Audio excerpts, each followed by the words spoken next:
Musical Talk, the UK's independent musical theatre podcast.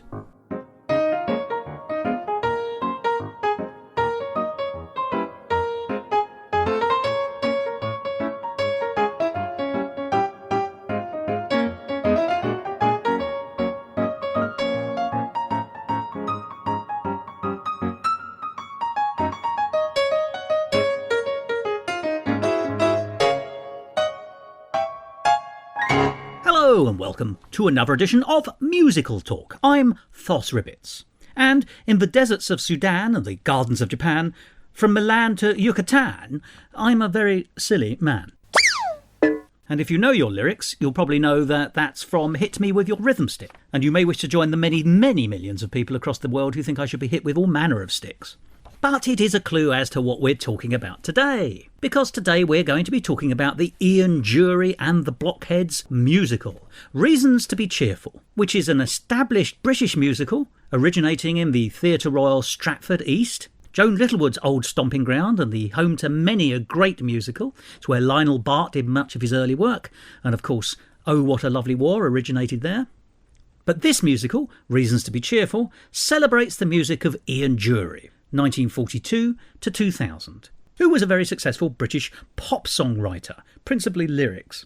And a number of his songs have been interpolated into this musical, written by Paul Sirrett, and first produced in 2010, and in more or less continuous production on tours until 2017.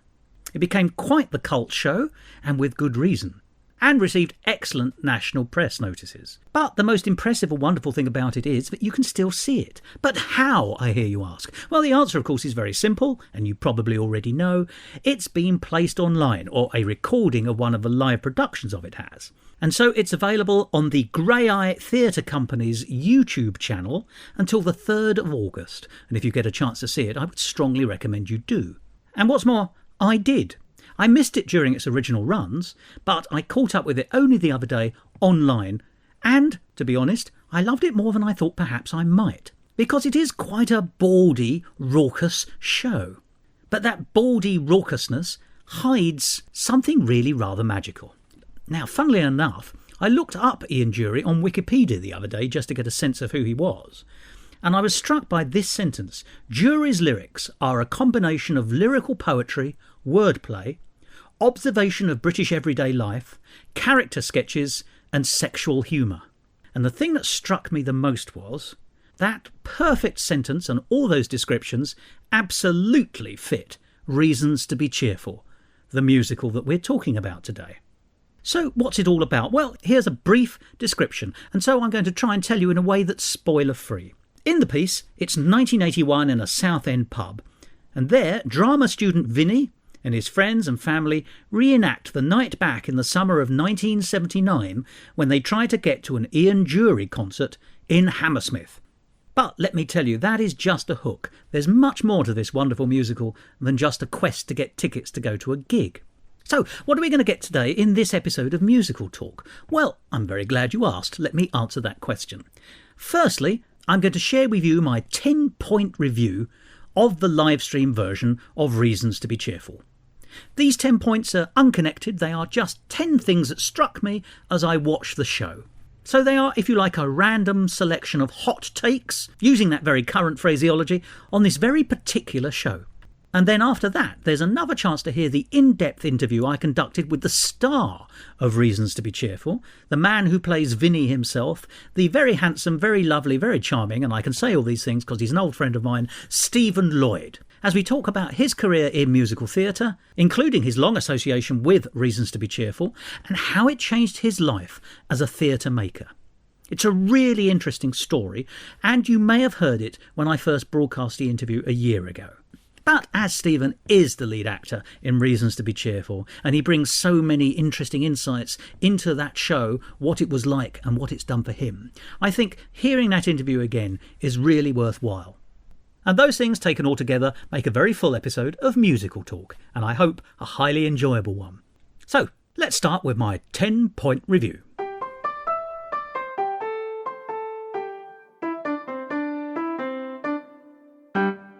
Musical Talk, the UK's independent musical theatre podcast.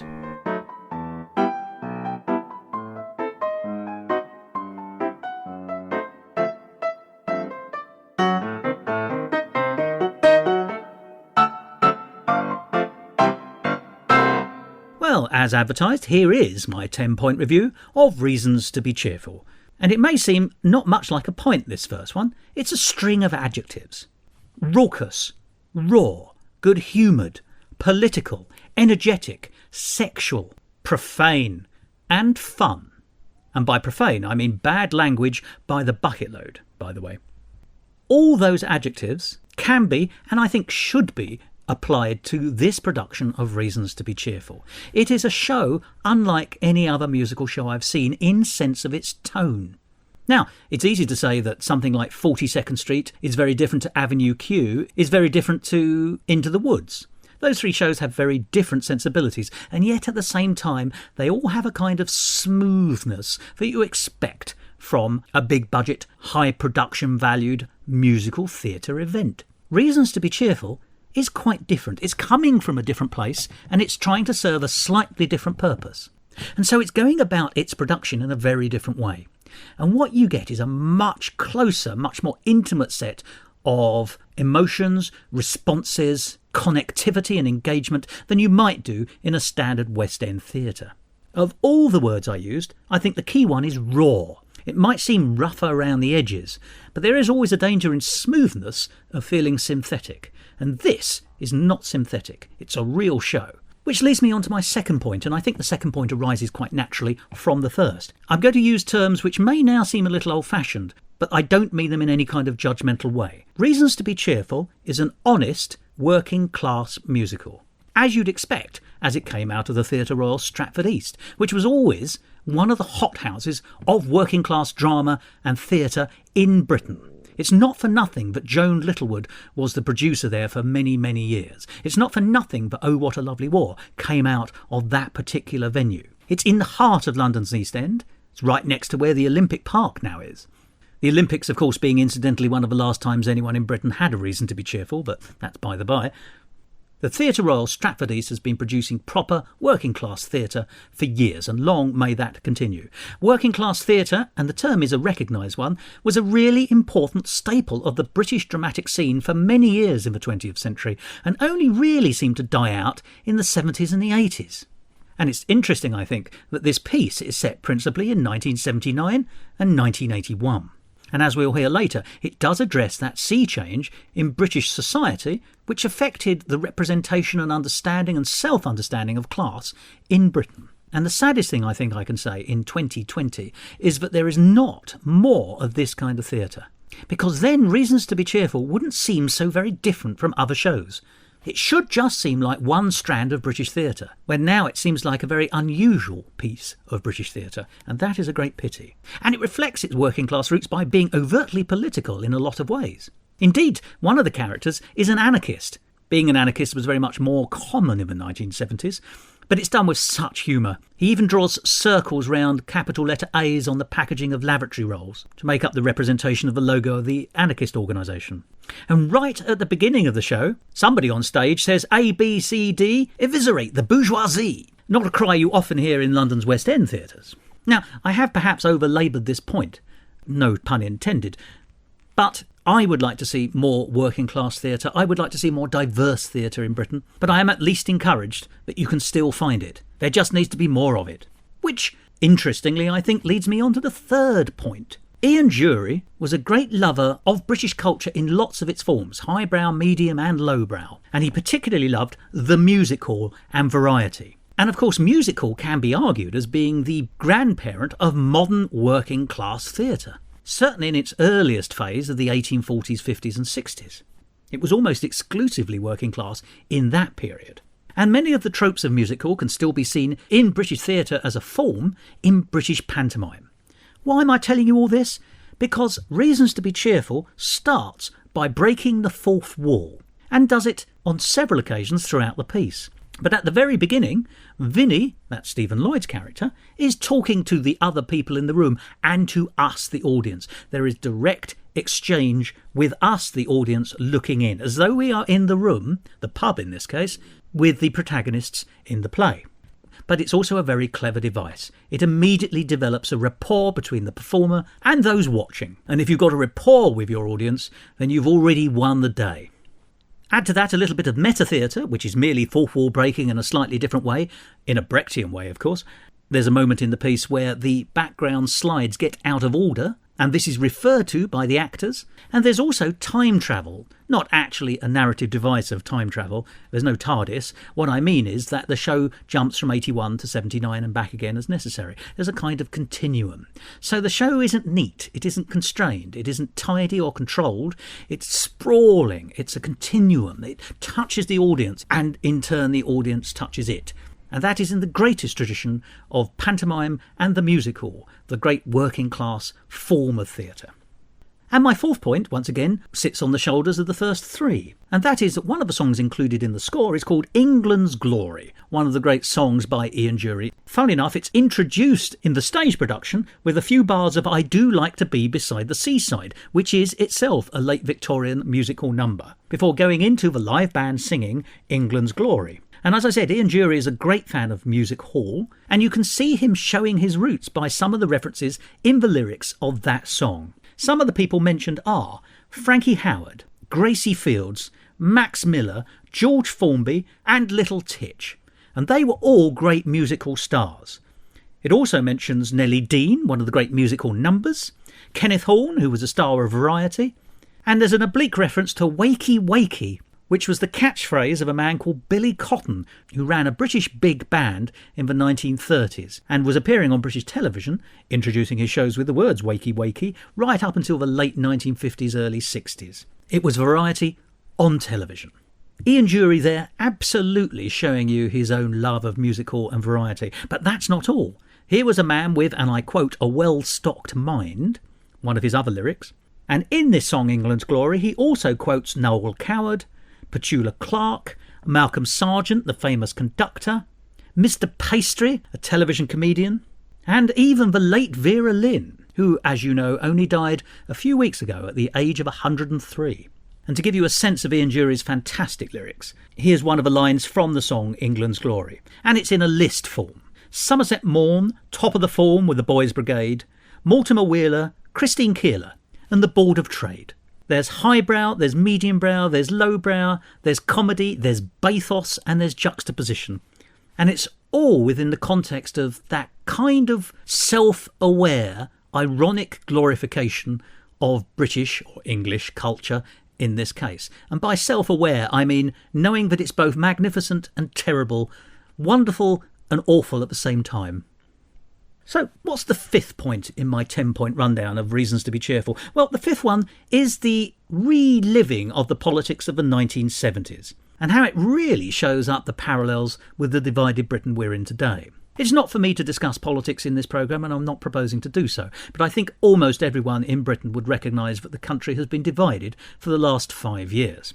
And I don't mean the musical by Jason Robert Brown. But Britain was last divided in so quite an intense way in the 1970s and 80s. For the austerity politics of the last 10 years, you can substitute the politics of monetarism during the era of Margaret Thatcher. And Margaret Thatcher is overtly referenced in this piece, as are the Conservative Party, as are a whole number of other political people and things. It is a very political show. And whilst it's set 40 years ago, unbelievably, it still feels incredibly resonant, possibly more resonant now in its video showing in 2020 than it did in 2010 when it was first produced. Like a good wine, it's getting better and better. And the politics of the late 70s and early 80s are always remembered as being raw. And that's absolutely thematically how this piece works. My sixth point is a totally different point and reflects more the unusual nature of this show in the pantheon of British musical theatre, or indeed world musical theatre, because it does something very unusual. Act 2 is better than Act 1. Yes, ladies and gentlemen, I'm going to say that again. Act 2 is better than Act 1, almost unheard of. Now, I'm not going to give you any spoilers. Act 1 is excellent. It sets up the story. It sets up the context of the story, which allows you to have some kind of sense of where the show is going to go. And then in Act 2, there is a handbrake turn dramatically. It's not an uncomfortable one. It works absolutely perfectly. The author has very skillfully guided you down a different path to the one you thought you were going to be taking. And that path takes you to some very fruitful, sincere points. the show turns out to be quite different to what you think it's going to be, and better than you think it's going to be, because it does something truly humane in a way that you're not expecting. And it does that in Act 2. And sometimes when things like that happen in musical theatre, where a narrative suddenly changes direction really suddenly, or stops, as in 6, when the principal plot that's driving the narrative, such as it is in 6, suddenly comes to an end when the protagonists agree that actually they're not going to pursue that plot any longer. In this case, it's so natural, it's so organic, that it doesn't feel like there's any kind of jolt, there's no bump in the road, as it were. It feels very well written. So, if you do start watching the online version, stick it out to the end, because I tell you it's going to take you to a different place to the one you think you're going to end up in. Now, I'm not going to give spoilers away, but I am going to make reference to another song, and that makes my point number 7. The song's called My Old Man, and was originally written by Ian Dury about his father. Relationships with fathers is a very important part of the story of Reasons to Be Cheerful, and so the song itself is very well placed in the narrative and has an emotional resonance for both the performer and the audience listening. If you see the show, you'll know what I mean by that. But it also goes to show how sensitively the songs have been placed into the narrative, and that's not always the case with jukebox musicals, as you will know if you've ever seen Mamma Mia, or indeed almost all of them. And let's be honest, one rarely goes to the pop idiom to find a song about anything other than romantic loss. So I think that also paints a picture of Ian Dury being a much more Renaissance writer than perhaps you would think if you only knew, as I did originally, a superficial understanding of his career. He was a man of great complexity and breadth, and so point number 8 also, I hope, reflects that, because I've picked another song, possibly his most anthemic song, which is included proudly and defiantly in the heart of Reasons to Be Cheerful, and that's the song Spasticus Autisticus, a song at the time, when it came out in the 1970s, that was thought to be a little bit on the edge of what was publicly acceptable and was banned by the BBC from airplay. And yet how things have changed, and for the better in so many ways. This was the very self-same song performed by the cast of Reasons to Be Cheerful, which you would have seen if you watched the closing ceremony of the 2012 Paralympics. There was a barnstorming performance of Spasticus Autisticus, watched by millions of people across the world. I personally was in Italy as I watched it, and I certainly wasn't alone. And here it is, defiantly and proudly right in the heart of Reasons to Be Cheerful. And just because it's anthemic and saying something important also doesn't mean that it can't have a sly sense of humour. There's a wonderful lyric about being nobbled on the cobbles, which of course is true for wheelchair users and people with other mobility impairments. And the watchword of this show, in terms of what it's saying and how it's doing it, and from its casting and technical decisions and personnel, is that it's not just proud and defiant, as I've said, but it's inclusive. It is a truly good example of inclusive theatre. So what's my point 9? Well, actually, it's following on from that. It's the sense of humour all the way through this show. This is not a show which is harrowing. It touches on real emotion. It's moving, it's touching, but it's funny too. Do you remember that list of adjectives I used in my first point? Well, fun was one of them. It's funny and fun, and does unexpected things. There's a wonderful moment where one man plays 2 saxophones at the same time. And there's a song which is used twice in the show, actually. It's sung once in Act 1 and then reprised in Act 2, as in good musical theatre, called Crippled with Nerves. Now, Ian Dury suffered from the effects of polio during his adult life. So being a well-known disabled writer, as he was in the 1970s, and writing a lyric called Crippled with Nerves in a song which is actually about trying to form a relationship with a woman, is actually very clever wordplay. And when it's reprised in Act 2, the song is partly sent up, because there are people in the background making the noise "ooh boing" repeatedly for comic effect. And the humour is found elsewhere in the show as well. I'm not going to ruin it at all, except to say there's some clever work in a recreation of a mock kung fu fight and a kazoo, which made me laugh out loud quite suddenly. So what's my 10th point, the final point on my 10-point review of Reasons to Be Cheerful? Well, I think the show is super clever in many, many ways. But the way in which it was most clever, and this was a real revelation to me, was in fact as a revelation. Ian Dury is not a character in the play. He's referred to, and it's his gig they're trying to get to, But there's no one playing Ian Dury. He doesn't turn up in any form. He's just something within the context of the piece. I didn't know much about Ian Dury, except the basics, possibly less than that, as I'm not vastly interested in the history of pop. But by the end of the show, Ian Dury had been revealed to me very clearly by the use of the songs. Ian Dury was in his heyday, in his pomp, in the 1970s, particularly, I think. I was a little boy. I'd heard of his name. I knew Hit Me With Your Rhythm Stick, which as an adult I see is a much saucier lyric song than I ever realised as a child. But I didn't know very much more about him. But of course, being in the 1970s, he was labelled. He was labelled as a disabled performer. And at school, that's how he was thought of, I'm sorry to say.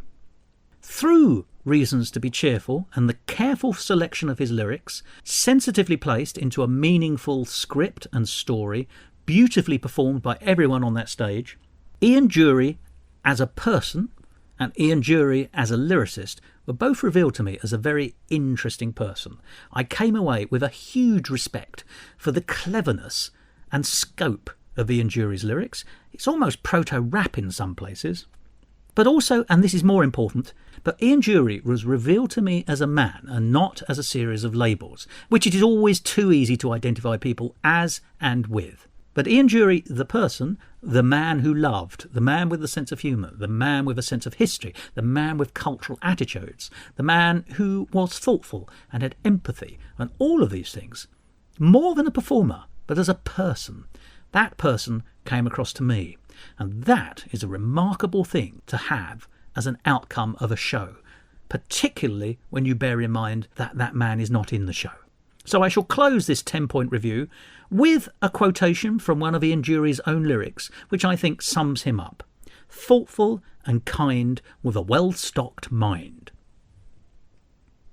Well, there we are. You probably got the sense that I very much enjoyed Reasons To Be Cheerful. And if you did get that sense, you'd be absolutely right. Do try and see it. It's on the Graeae, Graeae Theatre Company YouTube channel until the 3rd of August. And now, having whetted your appetite, I hope, let's hear again that excellent discussion that I had with the wonderful Stephen Lloyd, who plays Vinnie in Reasons To Be Cheerful, and who you can see in the live stream. And as you'll notice, by the way, if you do watch the live stream, that Vinnie has a pair of crutches. And you'll find out the reason for that in this discussion. But remember, this discussion is so much more than just about Reasons To Be Cheerful and Stephen Lloyd's role in it. It's about how that show changed his life as an individual and as a producer of theatre. I hope you enjoyed this conversation with the wonderful Stephen Lloyd. Musical Talk.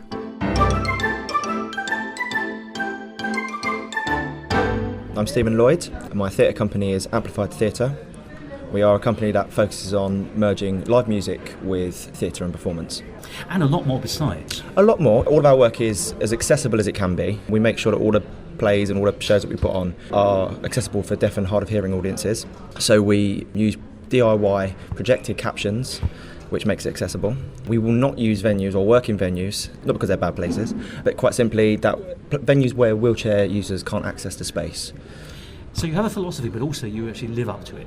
Yes, most definitely. I mean, I have a lot of friends who require access, and first and foremost, it's not really fair for me to put a show on and say, well, you can't come. Yeah. And I want them to come. And by extension, any member of the public. And any, exactly. Well, this is it. And you don't, from the micro is the macro. Yeah, completely. And just because there are captions on the wall, they're not exclusively for deaf and hard of hearing audiences. They're for anyone that requires the use of them. But it underpins the philosophy, doesn't it, which is actually theatre is for everyone. Yes. And it isn't trammelled in narrow lines, as it can be. Theatre, particularly commercial theatre, can be very small c conservative. It can be. Oh, yeah. And that's the commercial imperative, I understand that. But you and I know that theatre should and could and can speak to everyone. Not everything will speak to everybody. No, of course. But actually nobody should be excluded from theatre. Yeah, well, that's it. I think not every project will speak to everyone, and not every project will resonate with people. But it's about making it available. That's what it is. I think that's the difference. It's about making the work available for everyone, whether or not they like it. That's a whole other subject. Oh, indeed. But I think that's what it is. And I think we like, or the industry likes to say that theatre is for everyone, but where's the proof? Yeah, but in that simple sentence, I think you've actually addressed something really important. That actually it doesn't look, it is for everyone, but it doesn't look like it's actually aiming very hard at everyone, because I fall into that I'm a London-based white middle-class man with just enough income to be able to afford at least the theatre occasionally. By which I mean not too badly off, but of course. Theatre's so expensive now. I mean, that immediately is a door closer, and then you've got all the actual physical door closers. Of course. So it's terrible in that sense, and it could do a lot more, and I hope that it will. But it's not as though you've just landed yesterday with your theatre group, is it? Because you have a long career in performance and theatre in all its forms. Yeah. And so what I'd like to do, including musical theatre, in fact, musical theatre has been a really important part of your career. Yeah. So what I'd like to do, if I may, is sort of explore your sort of career thus far, particularly in relation to musical theatre, because that's where we are here at Musical Talk. But see how that has informed the ethos that you practice, and also of your theatrical group, and the pieces that you put on, because I think there's a golden thread. Oh, massively. Through your career to where you are now. Definitely. You're not just an actor who turns up, does a job, and goes away again. It's informed your personal philosophy, or so it seems to me. But let's start with early on in your career. I know you've done pantomime, and we will touch on pantomime. But I think, in some senses, in terms of the first big musical, and correct me if I'm wrong, is Ray Davies's Come Dancing. Is that fair? That's correct. That was my first job outside of drama school. Oh, was it really? It was my first professional gig. And I never saw myself going into musicals. Not because I didn't like them, I just didn't think I had that skill set. I mean, we did a musical together when I was 16. I wasn't going to mention that 16. unless you wanted to. No, yes, I'm happy to mention it. So that was it. And we're old friends. We are old friends. And because of that, I actually went to audition for musical theatre courses and realised that I wasn't anywhere near as capable as some of the students or some of the applicants for the musical theatre courses. So I went to do a 3-year straight acting course and became a very serious actor and did lots of Chekhov and lots of Shakespeare, and thought that's the route I was going to go down. I was going to be at the Globe shouting my way through Titus Andronicus. But music has always been a huge part of my life. I've always said theatre's my wife and music is my lover. That's excellent. But it is, and music has always been such a huge part of me, and just day to day. If I don't listen to music, I get a bit itchy.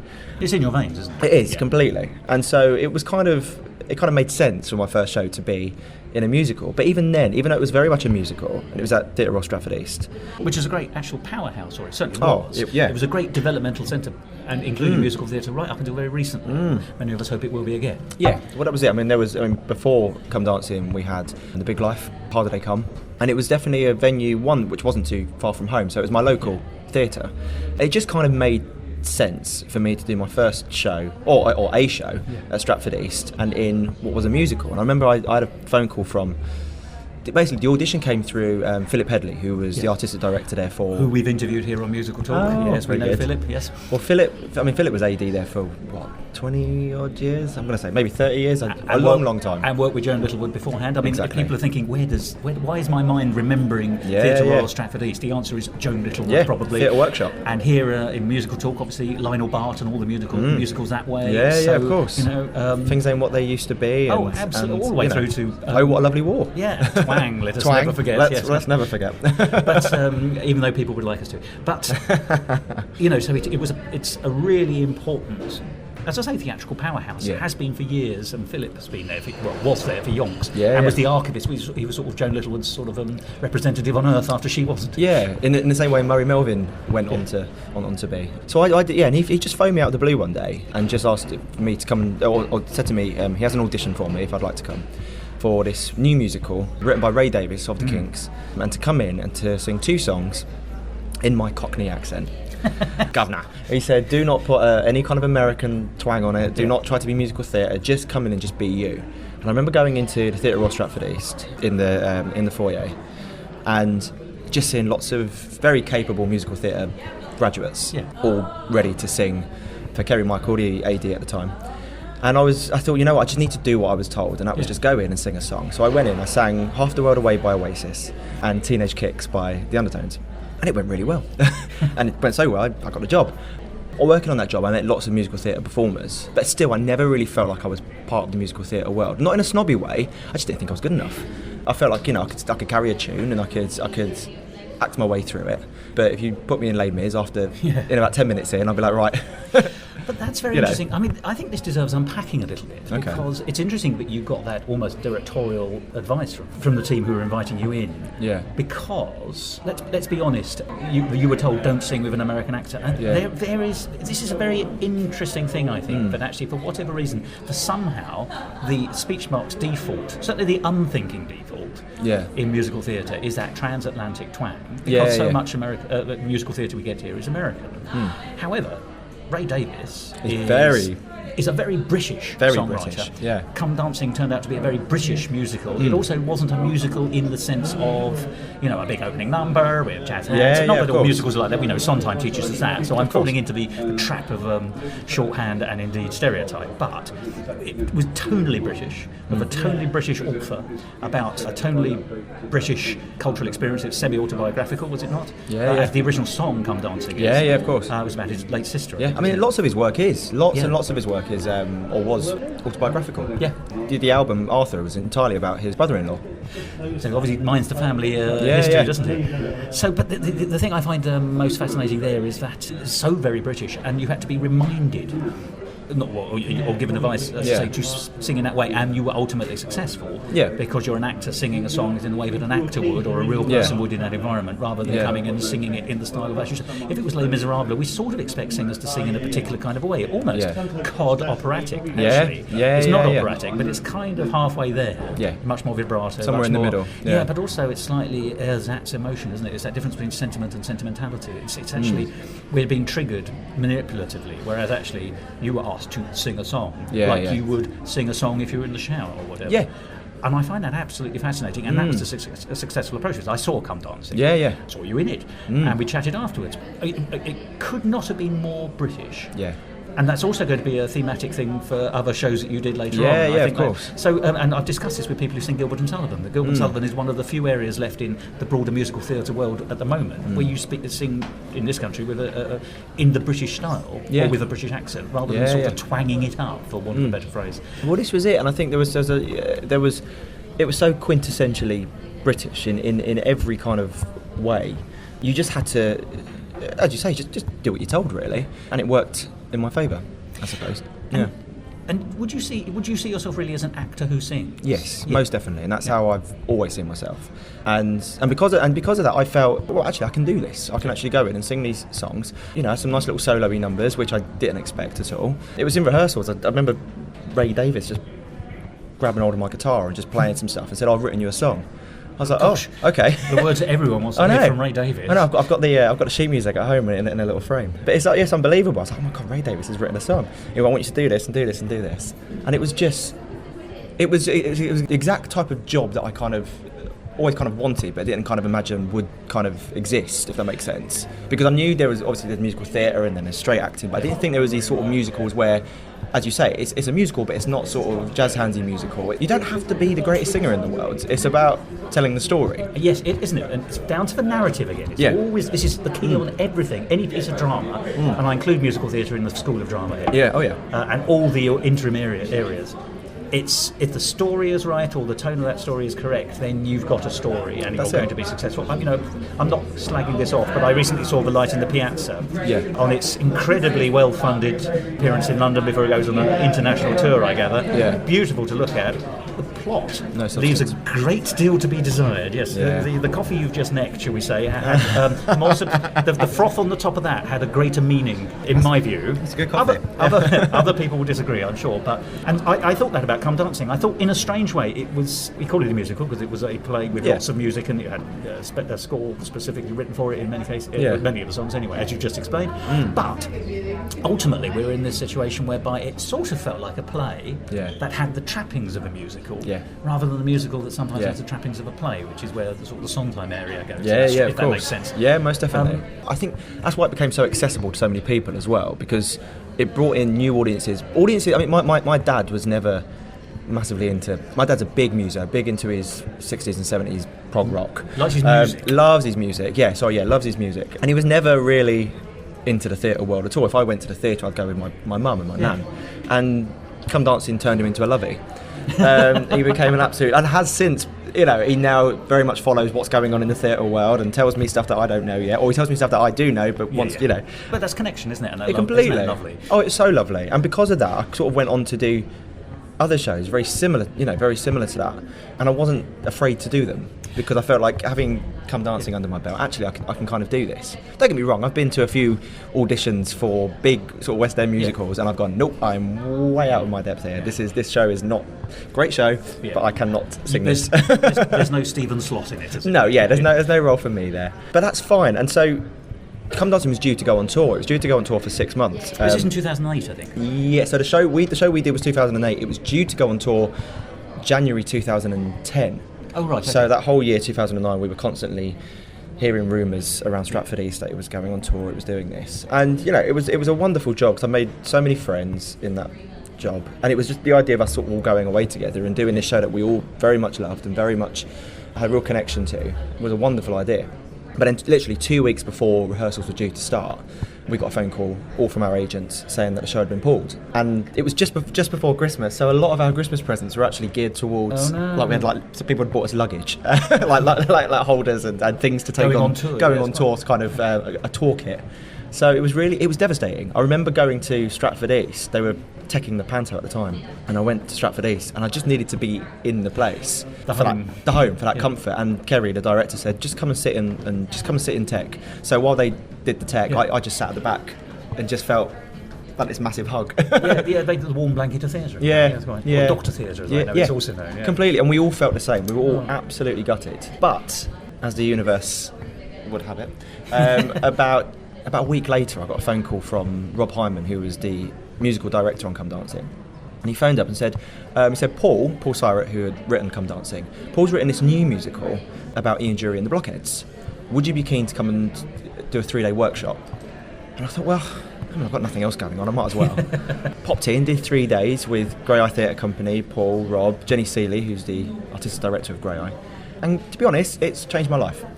Goodness, that's quite the claim, isn't it? Completely changed my life in many, many, many, many ways. And yet, because I think I know how you're going to tell me this, but this is going to tie in where we started in the conversation in some senses, isn't it? Yeah. But tell us the story of your involvement with Reasons To Be Cheerful. So, Reasons To Be Cheerful... Which, by the way, I should say, has been a massive success. A massive success since, 2010, something like that? 2010, it finished last year, which is that's a hell of a run. Yeah. Same production, essentially. Same production.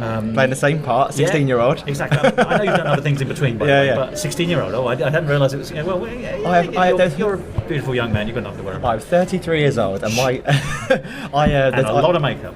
There was one line in Reasons To Be Cheerful where my character says, "I don't want to go back to sixth form." First time I did it when I was 23, we all just kind of. It was the character's line, and the last time I did it, 2017, I said the line, and everyone in the room just went,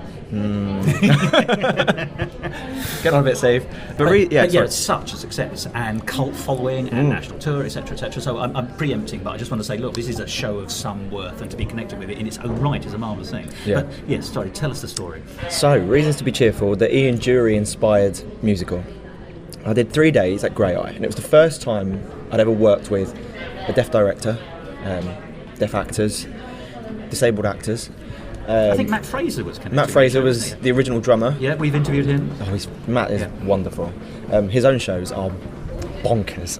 Indeed they are, yes. Very X-rated. But why not? He's absolutely fantastic, Matt. And he was our drummer. And I went in, and I thought, what is this? What is going on? Because it was just a room full of people who just... were just very open, Ian Dury's lyrics and punk in general, but Ian Dury especially, is very, it doesn't, I won't say crass is the word, but raucous. Raucous. Yes, very raucous, very punk, very but raucous anarchy. But it's also exuberant, or it can completely, be. Yeah. Punk is a much wider school than what the tabloids would have us believe. Yes. Tabloids would have us believe it's all Mohicans, pins through your nose, and essentially destructive lyrics. Yeah. But in fact, actually, like any good surviving movement, it has worth in its own right, but also it's satirical. It's got very clever. And it connects with people in a way that other kind of music perhaps doesn't. Yeah. That's how it's been successful ever since. I will just also say that, if Ray Davies and the Kinks represents one particular school of melodic 1960s songwriting, then you've got Ian Dury you who represents someone in the mainstream of punk and yet not in the middle of the road of the mainstream of punk, if that makes kind of sense. Most definitely. But both of those are very, very culturally British. I know punk went all over the world, but it's still a culturally British thing. Well, this is it. I mean, Ian Dury has the song England's Glory, which is literally, I mean, a lot of his songs were just lists of things and people and places and movements. And England's Glory is a song made up of lists, or a long list, about England, about what makes England so great. By the way, I should say, I think England's Glory used to be on the Brighton Main matches. Oh, really? It was. It's an old advertising slogan. Yeah. We had the matches on set. Oh, there you go. But I did this 3-day workshop with all these people that just weren't censoring themselves. They didn't censor themselves. They just went, okay, let's embrace this. Let's do this. Let's not shy away from the fact that this means something really rude. Let's explore this. So it's almost we're not going to tailor what we do for the audience. We're not taking what we do to the audience. We are demanding that the audience comes to us. Yeah. But I think that's the very antithesis of the thing we were bemoaning at the beginning about the conservative, small c nature of commercial theatre. Yeah, I mean, this is the complete other end of the spectrum. And it was the first time I worked with access workers and BSL interpreters, and just British Sign Language. And my eyes were completely open to this. It was like, I always say, it's like peeking behind the curtain of The Wizard of Oz. But once you've seen behind the curtain, it's hard to sort of go back. So I did 3 days on this job. I thought, well, that was fun. That was a lot of fun. It'd be nice to do that again. And I mean, come dancing, I had 8 lines. And my God, did I milk them. Do you know, because I saw you, I would have said you had a lot more than that. I milked everything I had. And and the song. And the song. But now, Reasons To Be Cheerful, here I was playing the lead role. Vinnie. Aren't you on the poster? Isn't that you driving the car? It is me driving the car.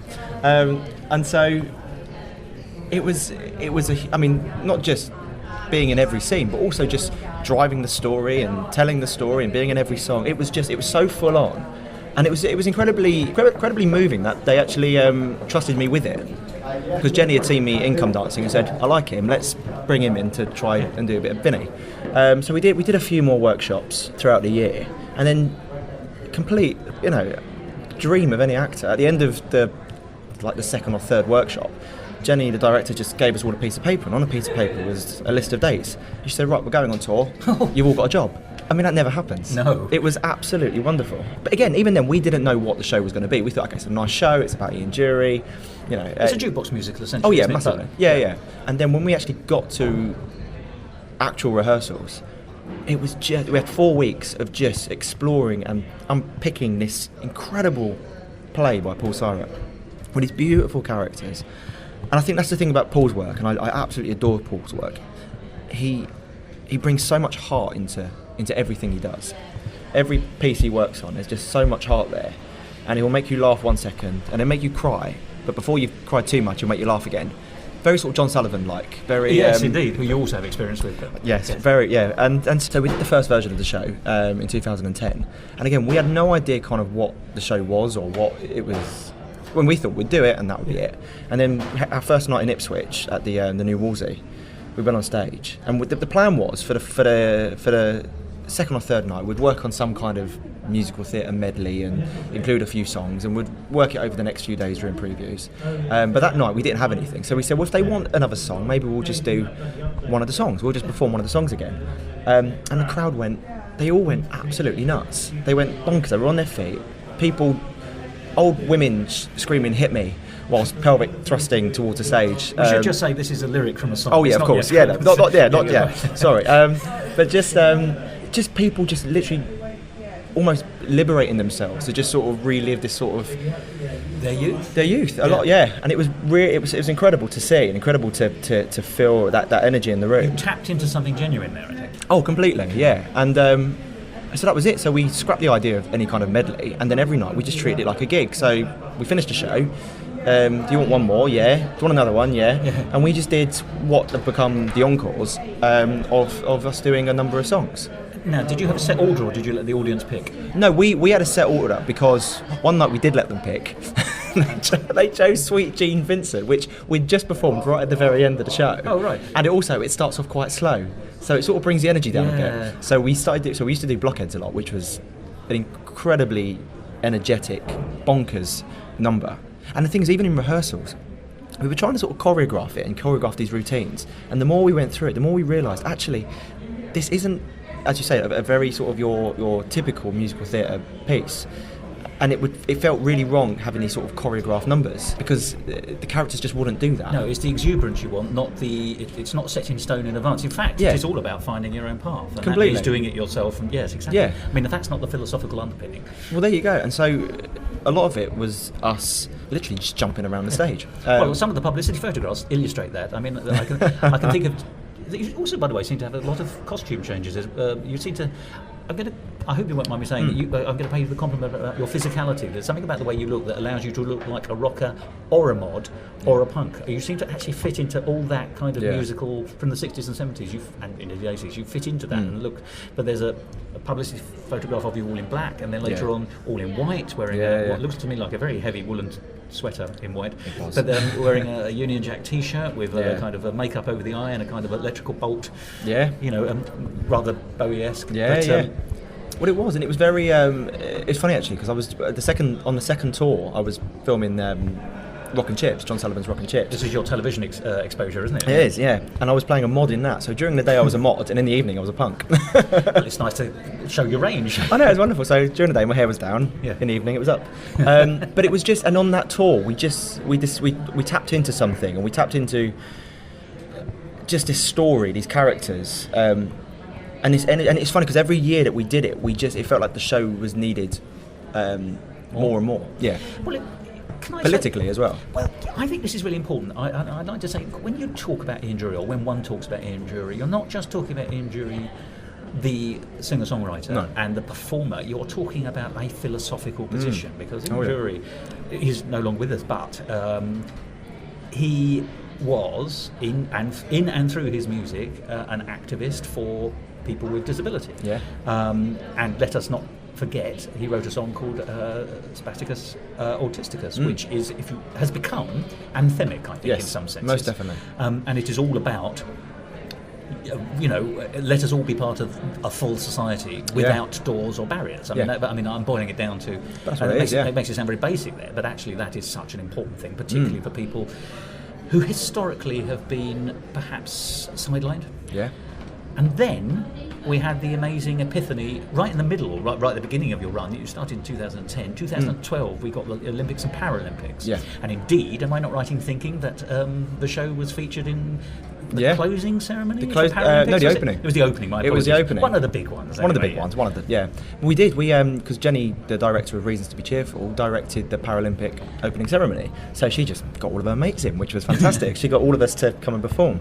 So you performed at the Paralympics? Did indeed. Isn't that amazing? With millions and millions and millions of people watching it. It was the most surreal, incredible experience. I remember it myself. It was like, we weren't allowed to tell anyone. Literally not allowed to tell anyone. So the second we came off stage, everyone's phones were just buzzing. Literally, like, oh my God, what was that? And we did. We performed Spasticus Autisticus for the Queen and the world. Channel 4... who was televising it? Televised it, because the BBC actually banned Spasticus Autisticus in 1982. When it first came out. It's moved on a bit. Well, there's a good example of how... Yes. Maybe, possibly. But it was just incredible doing that. It was really weird, because we arrived at the stadium about 2:00 in the afternoon, and we weren't allowed to leave. So we literally were there until we went on stage, which was about 11:30 at night. So just before we went on stage to rock out in front of billions of people, we were all yawning. We were shattered. We were like, I'm just so tired. Fancy a pint now.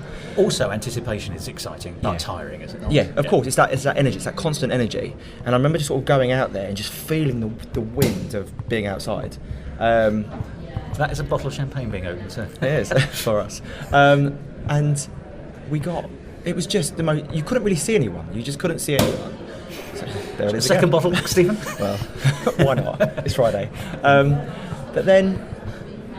Yeah, it was just the most surreal experience. And I remember after that, all of us, everyone that sort of performed or took part in it, we all just went to the Theatre Royal Stratford East, went to the Theatre Royal Stratford East, just have a pint.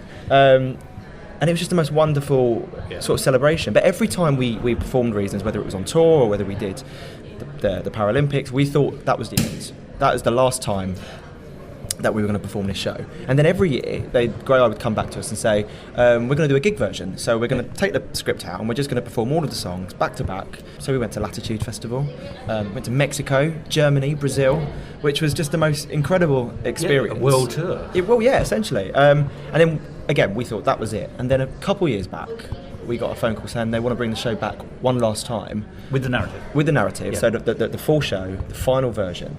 So 2017, we did an 8-week tour around the UK, and it was the last time. And I injured myself on stage, literally halfway through the run. I was jumping in the air during the final song. As previously mentioned, yes. Yep. And as I landed on my foot and sprained my ankle. Oh no. Really, really badly. So I spent the next 4 weeks doing the part on crutches. But that doesn't work against the piece at all, does it? No, not at all. It worked really well. Yes. So in the opening, when I introduced everyone, I just said, last night I had an accident, jumping around, and that's it. And everyone buys into it. There was no issue at all. So also, I tell you how grounded that is. It's real life, because we've all sprained our ankles or stubbed our toes or whatever it is. Exactly. Yeah. But yeah, so that was it, and that was the last time we did it, and it was just the most incredible 7 years working with these people and working on this particular project. I mean, there's constant talk about it, doing more and having more gigs. Well, the zeitgeist, in a strange way, demands it. I mean, that takes us back to the Olympics thing again. You know, that in some senses, I think, really raised a phrase I'm going to use as disability awareness. It's clumsy, it sounds. No, but you're right. But and you know, the last leg on television came on, which was only envisaged as being a one series shot. Yes. Interviewing Paralympians, and then has become a satirical program with a very heavy emphasis on accessibility and disability awareness, let alone anything else. That's a proper groundbreaking television program still going. So and this musical was surfing that zeitgeist and that awareness and openness. I know there's always going to be negative stories, because there are, but you know, I think on the whole the last decade has been fantastic in that sense for accessibility and awareness. In general sense. So whilst that continues, and long may it do so, then presumably there will always be the occasional call for the show to come back. Well, this is it, and I think as each year goes by, and not to get too political, but we struggle with politics, and the show is very political in many aspects. As the Ian Jury will expect it. Well, this is it. But as I say, like, it changed my life in many ways, not just because it was a fun show and we had a great time, but it opened my eyes to accessible theatre that can be accessible and available to everyone. Well, let us talk where that took us. There we go. You know, this is you are a highly successful actor. You've done television, you've done light comedy, you've done musicals, you've done pantomime. You know, lots and lots of different ranges, lots and lots of different forms. The move, not out of that, but to opening the envelope or widening the envelope of what you can do, is obviously into theatre creativity, which is what you've done. So tell us about how you've done that. I think we can probably tell the whys, but you know, what has fired you to do this? Well, I think like a lot of actors, you have those moments where you're not working, you know, those resting periods, and I got really tired of it. I got really bored of not having. Complete cliche, something to do, and not, you know, and having zero control.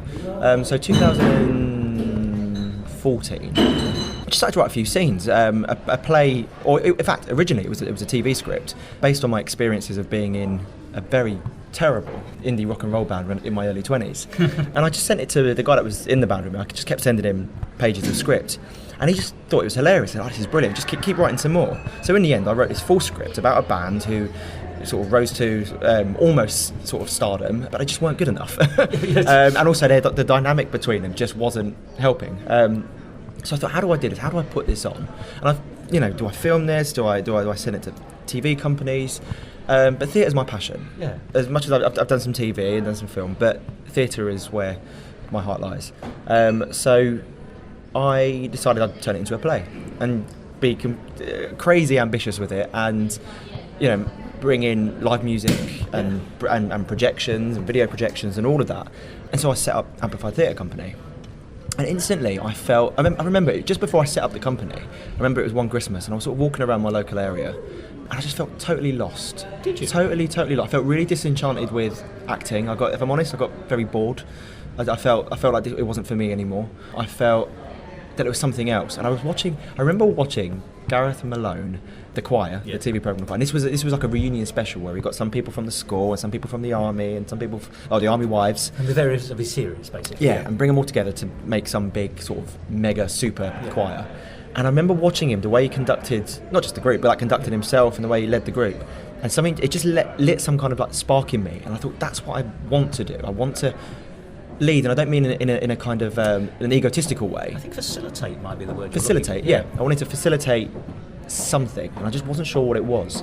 And I was still writing the play, still scribbling away the play at home. And then I thought, well, I'm going to put it on. I need to have some kind of title, some kind of something for the company. And my ex-girlfriend is Natasha Barnes of Funny Girl. And she was the one who came up with the title. That's the name of the show she was in. Yeah, she was just funny. That's not a review. I mean, she's very funny. But she was the one who came up with Amplified Theatre. I said, I need a name. I need a name for a company. She went, well, what is it? I said, well, the show's got lots of music in it, and it's not a musical. It's it's a play with songs.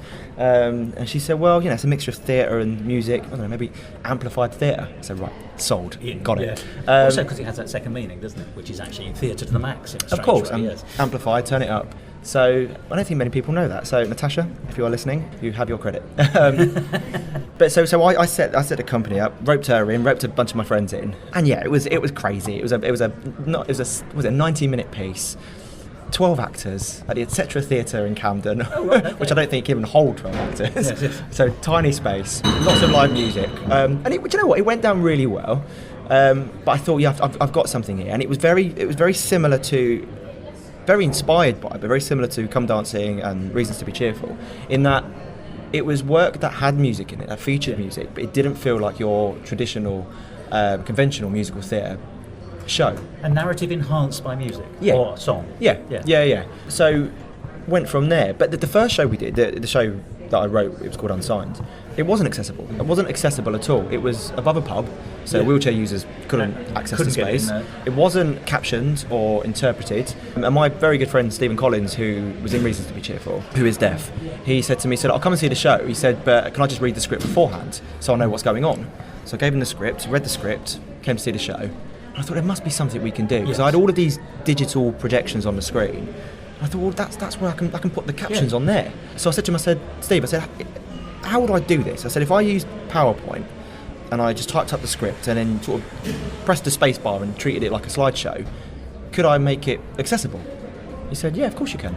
So we sort of went through, sort of worked out what fonts to use and what colour to use, and what size font to use. And now we have this template that we use in every production that we do, where all of our shows... You ground tested your formatting, essentially. Yeah, completely. Sorry, yeah. So we did. And we said, okay, so we can make these shows accessible.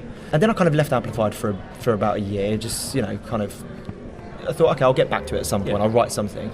So I thought, what I'll do, I'll put on like a new writer's night, and then that way I can direct. Because basically at this period, I just didn't trust anyone to direct my baby, as it were. So I said, no, I'm going to do it. So I directed the piece and fell in love with directing. Really fell in love with the Gareth Malone facilitating a company of actors. So I thought, well, I'm going to direct some more. And I thought, well, I've got a nice acting CV, but I've got a really sort of shallow, very weak director CV. I've got one directing credit, and that's it. So I thought, well, do you know what I'll do? I'll put on a new writer's night. I'll direct them all, and then I've got another 6 there. Yeah. Then I realised you did actually call the night 6, didn't you? I did, it's a confusing name now. I know, we do have to change the title. But then I realised actually directing 6 plays, 1 is very egotistical, and 2, it's just a lot of work. So I shared the responsibility with Stephen Collins and some other directors, and had this new writers' night, which featured a company of disabled and non-disabled actors. It was fully captioned, and it just opened the door. It opened the Amplified Theatre door to a wider audience, which is fantastic. And the 6 plays were inspired by original songs. And this I find absolutely fabulous. So, oddly, so is Come Dancing. There are so many themes and links to Mamma Mia. Yeah. Oh, well, indeed, yes. There you go. You weren't in that, though, were you? No. I wish. But yeah, so that was it, and I thought, well, how do I do this? I mean, first of all, I remember I put something on Facebook. I put a status and said, are there any writers that would be interested in collaborating? I had no idea what the project would be. Then I put another one out and said, I just want to put music in my work. Music is such a part of me. I need to keep putting it into the work. So I put another status up and said, are there any musicians that would be interested in collaborating? So I got all these messages and all these private Facebook messages saying, I'm interested, what is it? And I didn't have anything. Yeah. So in that moment I said, right, what I'll do, I put the writer and I put the musician together and they can just go and make something. And then I thought, actually, that's not a bad idea. If I take a song from every musician, give it to a writer, give them, 3-4 weeks to write a 15-minute short play, there we go. And now that is Good idea, by the way. That is our MO. That is our process now. That is the Amplified Theatre way of working. And from that, we've had 3 very successful 6 events. 18, as we call it. Which have gone down really well. With what it's done, it's definitely reached a wider audience.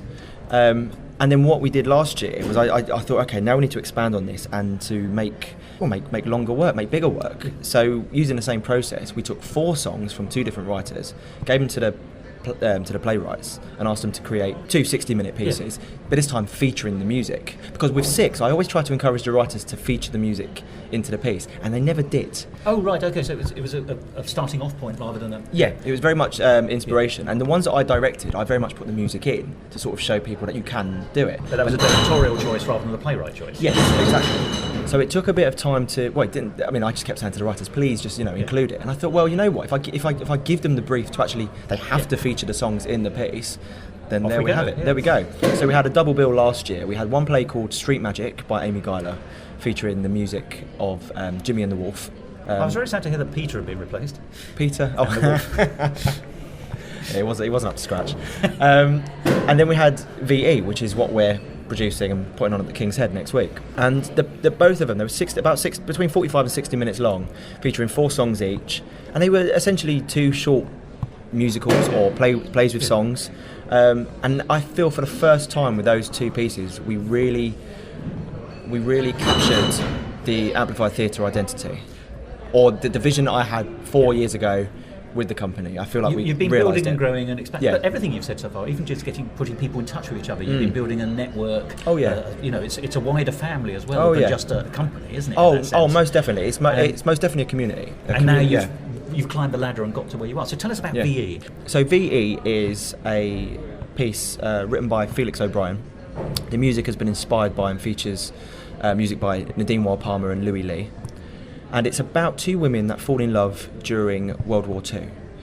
They meet at the Gateways, which was a real place on the King's Road, an underground night spot for women. So while the men were off fighting during the war, our character Betty, her fiancé is fighting in Poland, and she pops into the Gateways to see what it's all about. To broaden her horizons. Yes, and her and Ronnie strike up a love affair. And that's as much as I'm going to kind of give you, really. But it's a beautiful piece. It's very funny, very devastating. The music is just superb. We performed it at the Bunker last year, and then we did like an R&D in January just to sort of develop the piece further. And next weekend on the 28th and 29th of July we'll have 2 performances at the King's Head Theatre in Islington. As part of their queer season.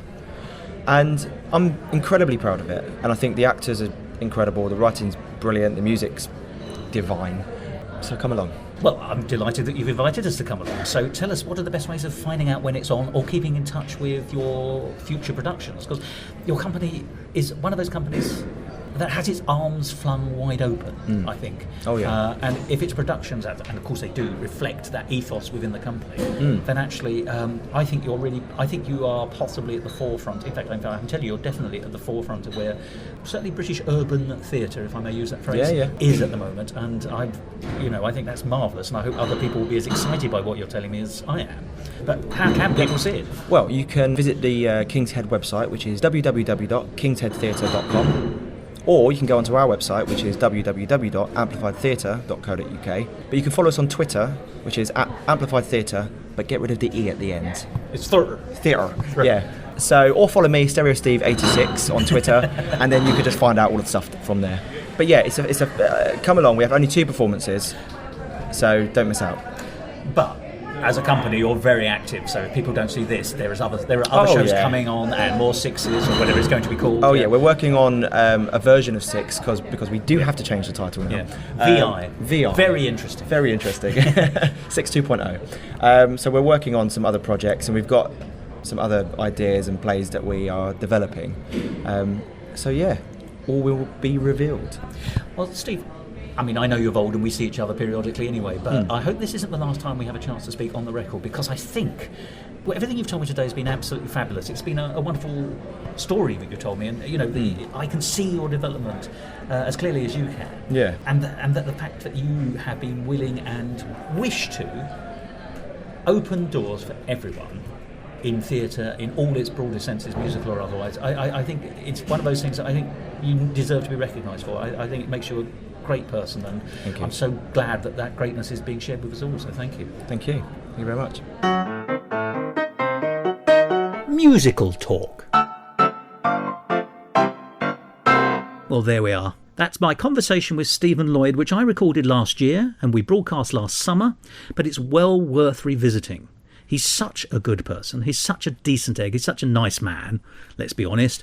And he had so many interesting things to say about Reasons to Be Cheerful, as well as his other shows, Come Dancing, and of course his role as a theatre maker. Don't forget to go to his website to find out more about what he hopes to be doing in the future. He's a man who absolutely puts his philosophical position about disability and inclusivity into the heart of what he does. And that is to be much admired. And, as I say, if you haven't watched it already, or if you have, why not do it again, go along to the Graeae Theatre Company's YouTube channel to watch Reasons to Be Cheerful while you still can, on until the 3rd of August 2020. And the spelling of Graeae, Graeae. Well, there we have it. A full and fair representation of this most remarkable of musicals. Reasons to Be Cheerful clearly gave me some reasons to be cheerful, and I hope it does for you. Until we speak again, stay well and look after yourselves and the ones you love. Goodbye. This episode of Musical Talk edited and presented by Thos Ribbits. Copyright Musical Talk 2020.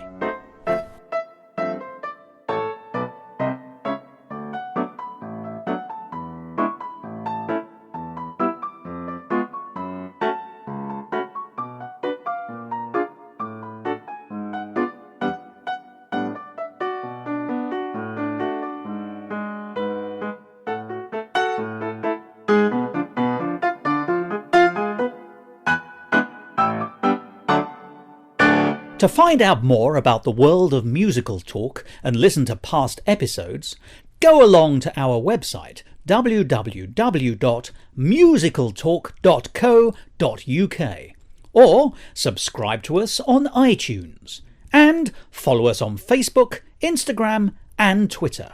And if you want to follow me on Twitter, you can at Musical Talk Thos.